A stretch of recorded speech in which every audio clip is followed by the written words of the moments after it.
السلام علیکم دوستو۔ ختنہ سنتی ابراہیمی اور شاعر اسلام میں سے ہے۔ مرد کی عضوِ تناسل کی سامنے کی کھال کاٹ دینے کا عمل ختنہ کہلاتا ہے۔ ختنہ کی شروعات کو حضرت ابراہیم علیہ السلام کی شریعت سے منسلک کیا جاتا ہے، لیکن یہ بھی ایک تسلیم شدہ حقیقت ہے کہ ختنے کی یہ رسم قدیم زمانے سے ہی مذہبی رسومات کا جزو رہی ہے۔ عہد قدیم کی مصر میں اس کا رواج تھا، جس کی نشاندہی مختلف مقبروں پر ملنے والی نقاشی سے بخوبی ہوتی ہے۔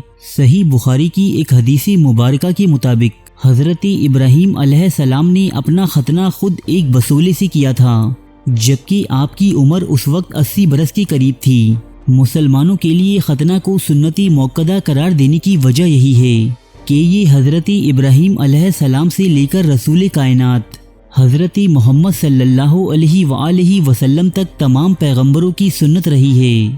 نہ صرف دینی بلکہ طبی اعتبار سے بھی ختنہ کی افادیت ایک تسلیم شدہ امر ہے، یہاں تک کہ بعض غیر مسلم ممالک بھی اس کی طبی فوائد کی وجہ سے اپنے شہریوں کو ختنہ کی ترغیب دیتے ہیں۔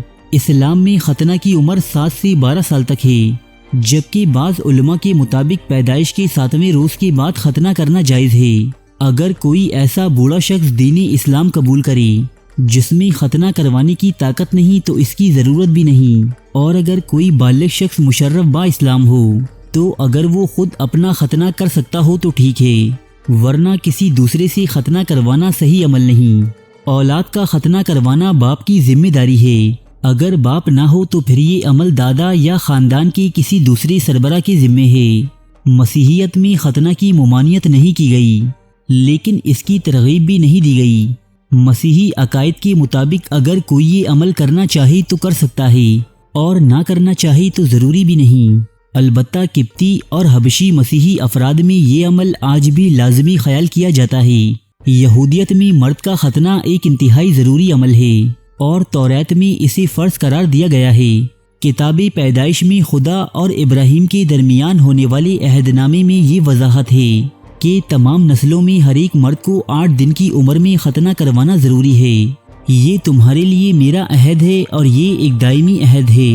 جس نے ختنہ نہیں کروایا اس کی روح کو اپنی قوم سے کاٹ دیا جائے گا، کیونکہ اس نے میرا عہد توڑا ہے۔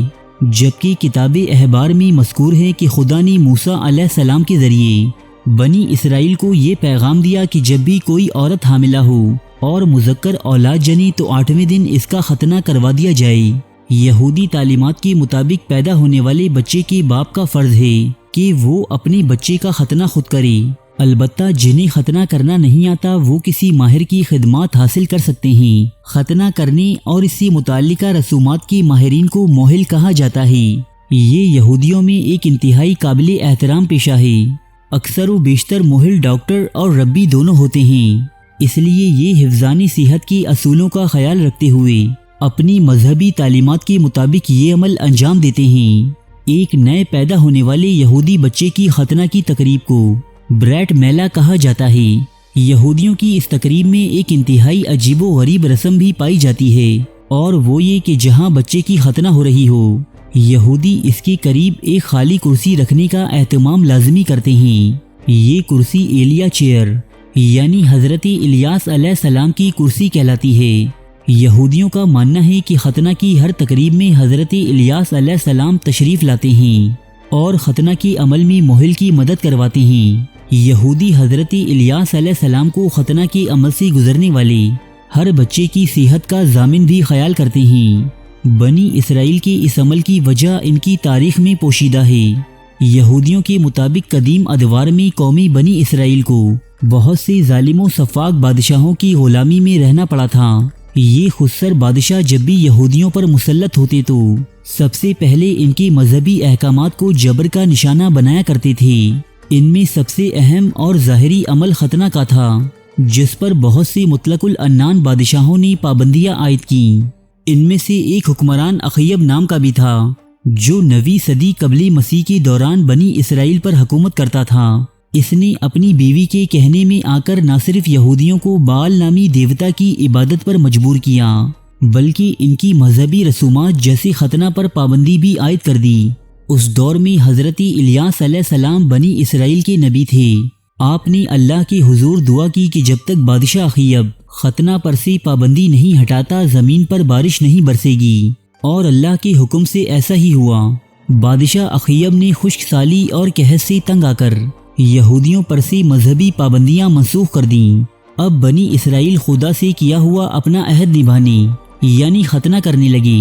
یہ لوگ اس خوشی کے موقع پر حضرت الیاس علیہ السلام کو اپنے گھر دعوت دیتے، اور یہ سلسلہ آج یعنی ہزاروں سال بعد بھی جاری و ساری ہے۔ یہودی آج بھی بریٹ میلہ یعنی ختنہ کی اس تقریب میں حضرت الیاس علیہ السلام کو مدعو کرتے ہیں، اور ان کے بیٹھنے کے لیے ایک خالی کرسی کا اہتمام بھی کرتے ہیں۔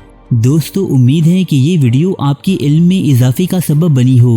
اگر واقعی ایسا ہے تو اس ویڈیو کو لائک ضرور کیجیے گا، تاکہ میں آپ کی حوصلہ افزائی سے متاثر ہو کر ایسی مزید معلومات آپ کو فراہم کرتا رہوں۔ ارے فرینڈز، ایک منٹ، آپ ایسے ہی جا رہے ہیں؟ اتنی محنت سے ویڈیو بنائی ہے، ایک لائک تو بنتا ہے نا؟